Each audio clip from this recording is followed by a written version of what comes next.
Hello everyone, today we're going to talk about engine timing on an M276 six-cylinder Mercedes-Benz engines.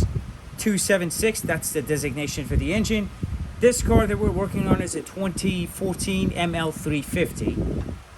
The code that we were having was the camshaft, intake camshaft timing. That's the code that we had. I can put the code in the description. But if you happen to get this fault along with the rattling noise, that's what we also had. The issue is could be the stretched timing chain, the one-way valve for the oil on the tensioner that's not installed, and also the camshaft itself. Mainly, we made this video to show you guys what you need to look for. So we already installed the new chain. We ran the chain inside and then brought it up, and then we put it together. I'll show you there later. But the valve is what stops this engine from rattling. The valve was missing. This is where the valve is going. It installs right behind the timing chain. You have to pay attention that the screw side of the valve is facing outward from the engine. Again, that's the new chain.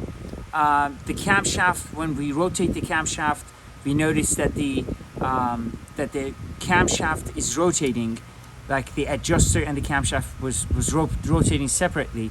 That indicates that the adjuster is faulty, so we replace the adjuster, which I'm going to show you there here shortly. And then this is the valve that releases the and activates the cam. The new chain is already installed. One thing about the camshaft is that the issue with the camshaft is the timing plate on the camshaft turns, and that's one thing you need to pay attention to. This is the new camshaft. This is an original Mercedes-Benz camshaft. That's the new adjuster. That's the old adjuster. And this is the chain. And again, as I explained, we took the chain off. We put the chain in, brought it up, and locked the chain. We replaced the two tensioners along with the guides. Those guides goes into the valve cover. We're installing a new adjuster. But the camshaft is what mainly I wanted to make the video. So if you look at the camshaft from here, from this angle, I rest both camshafts here. And when you compare these dots, you can see that this one is kind of in the center and this is slightly off in comparison. So the plate or the cam has turned. Now, if we look at the cam lobe here, you can see that this one is pointing upward and this one is pointing towards the left. So you can see by these camshafts resting in one position, in the same position, these dots for the camshaft, that's what the adjuster goes in basically. Goes right in here. That's what locks the adjuster. And this one is pointing completely downward, and then this one is in the angle. And then if you look at the camshaft lobe, it's pointing upward, and this one, and compared to the new camshaft, it's pointing that way. This is the new camshaft again, and that's the original camshaft. Now, one other thing I wanted to show everyone, which I don't see it on YouTube or anywhere.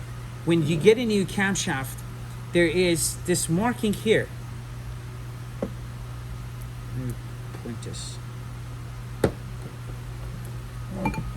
There's this marking, a laser marking.